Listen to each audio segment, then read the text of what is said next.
This is a fourth stimulus check and stimulus program update. I'll give you the latest details regarding the fourth $2,000 per month stimulus check. We'll talk about the new legislation giving an increase in pay for Social Security recipients of $279 more per month. I'll let you know exactly who qualifies for that. We'll talk about the $15,000 homebuyer credit. New legislation came out this week and who qualifies for that $15,000 credit.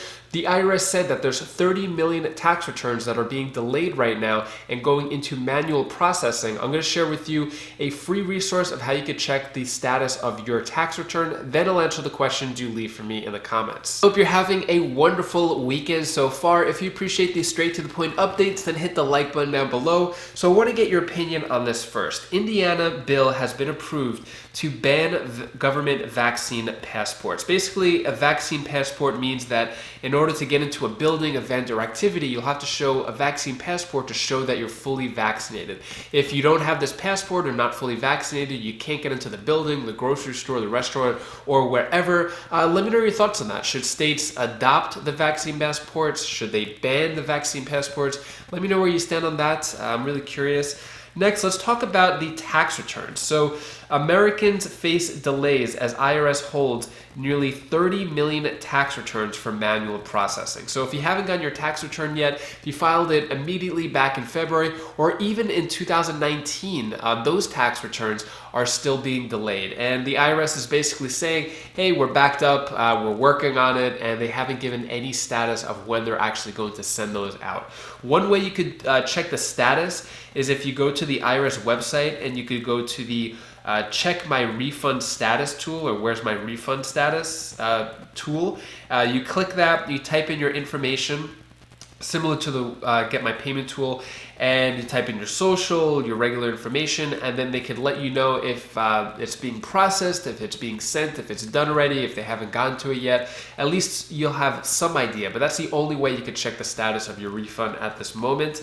Next, let's talk about student loan debt forgiveness, where policy proposals currently stand. So basically right now, we have Senator Chuck Schumer, Elizabeth Warren, and a few other senators who are pushing President Biden to have an executive order of $50,000 student loans forgiven.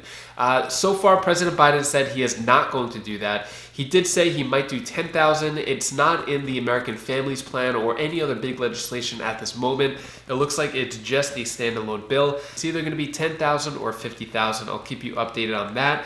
And despite falling jobless claims, America's poverty rate has just reached the highest level since the pandemic began. So even though there's a lot of stimulus programs and social programs going on, there's still so many people who are just left behind and falling through the cracks. So between February and March, the rate of poverty in the US increased by 0.5 percentage points to 11.7%, resulting in the highest level since the onset of the coronavirus pandemic.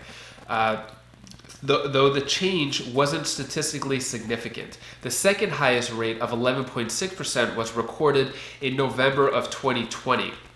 So poverty rates are still really high. We're still getting hundreds of thousands of jobless claims every week.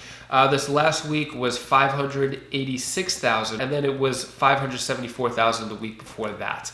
But in terms of this, there's a lot of stimulus programs going out. I'm going to share with you these programs right now. So some Democrats push for permanent expansion of unemployment benefits. Basically, this is a totally different unemployment proposal. It's going to give gig workers up to $250 per month, indefinitely potentially. If someone's not getting a job or they lost their job due to they have to take care of their kids, then they could get an extra $250 per month. There's a lot of different things going on with that. We don't know all the full details yet. They said that it's going to be released next week. So I'll keep you updated on what's happening with the permanent unemployment. Next, let's talk about the fourth stimulus check and what's happening with that. So there is still a push for a fourth stimulus check. They're trying to get that into the infrastructure plan or the American Families Plan. So far, there are two stimulus check amounts that you could get for the fourth stimulus check. We have the $2,000 per month up until the pandemic is over, and then 1,000 recurring monthly payments a year after the pandemic is over. And then the second plan, so that's one plan in the House that has, I think, about 54 representatives in support of that. And then there's around 21 senators in support of this plan that's going to give just a regular $2,000 monthly stimulus check. So those are the two legislations. So far, to be honest, there hasn't been much traction, no nods or anything from President Biden saying that there's going to be a fourth stimulus check. I'll keep you updated, but there's more and more programs coming out every day that they want to include in the American Rescue Plan that I'll keep you updated on. Next, let's talk about how the Problem Solvers Caucus says that a gas tax increase is possible to fund the infrastructure pledge. So we have a $2.2 trillion American jobs plan with the infrastructure. We have maybe around a 1.5 to another $2 trillion for the American Families Plan. We don't know the exact details with that, which means that it looks like they're coming up with creative ways of how to raise money. They want to tax the rich through anyone who makes $1 million or more, tax them up to 40%, or Wall Street and things like that. But it looks like a gas tax might happen as well. So 58 members called to index a gasoline and diesel tax to a number of factors, including highway construction costs, inflation, and fuel economy standards. The caucus also suggested a possible vehicle miles travel tax, VMT, which proponents have noticed would collect revenue from electric vehicle drivers as well. So the gas could be taxed, as well as however many miles you've driven. That could be taxed as well. Let me know your thoughts on that. You think there should be a gas tax to pay for the big plans coming out, or should this just be left alone and let people just not have any taxes on gas or miles travel? Let me know your thoughts on that. Next, let's talk about how the Biden administration is extending the free school lunches for kids until June 2022. So basically, this is usually just a summer program, but they're extending it. So the USDA outlined a plan on Tuesday to extend free school lunch program for every K through 12 to the spring of 2022. Basically, the program is being extended. So usually it's during the summers and it's being extended. What they said is student success in the classroom goes hand in hand with their ability to access basic needs like healthy, nutritious meals. And then it goes on to say here that it'll include free meals in all areas at no cost. Meals can be served outside of the typically required group settings and times. Waivers for meal pattern requirements as necessary, and parents and guardians are now able to pick up meals for their children. Let me know down in the comments below. You think this is a good program? Can you take advantage of this? If you know anyone, if you have kids, grandkids, or know anyone who has kids, definitely share this information with them. I think the last part is the best. Parents and guardians can pick up the meals for children. So hopefully with this, no kids have to go hungry. Next, let's talk about the potential first-time home buyer program to create equity in housing. So this is the $15,000 home buyer credit that President Biden campaigned on.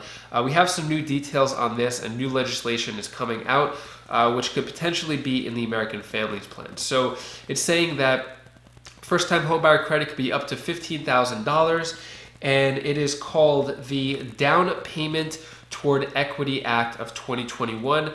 This legislation isn't fully out yet. They're just talking about it, but first-time home buyers could be as high as $25,000 with this proposal. So let me go over the qualifications for this. There's actually a lot, so I'm going to try to get through this as fast as I can to save you some time. So it says borrowers must be first-time home buyers defined by the federal government as those who have not owned a home in the previous 3 years. Borrowers must meet the income limits of 120% or less of area median income of the location where the buyers live or where the home is being purchased. So for example, in DC, the income is $123,000, and they increase it to 180% of areas like that are high cost of living areas. Next, borrowers must be a first-generation home buyer, defined as any person whose parents or guardian never owned a home during the home buyer's lifetime or lost the home to foreclosure or short sale and do not have a home now. Next is Homebuyer assistance is available up to $20,000 for eligible borrowers or up to $25,000 if the homebuyer qualifies as a socially and economically disadvantaged individual. It goes into more detail too about what the qualifications of that is. I just want to go through, kind of give like a brief overview. If you want, I could go more into detail too. Buyers can fund their purchase with any government-insured FHA or USDA loan or a loan that can be purchased by Freddie Mac or Fannie Mae. Homebuyer counseling is required to participate in the program. A down payment assistance is a grant that does not need to be repaid if the buyers keep their home for 5 years. So if you keep the home for at least 5 years, you don't have to pay back this $15,000 or $20,000 or $25,000. So in order to take advantage of this credit, you have to stay in the home for at least 5 years. Otherwise, you'll have to pay it back. I'll keep you updated as more information comes out on this homebuyer credit, when it'll happen and if it happens. So subscribe if you want more of that information.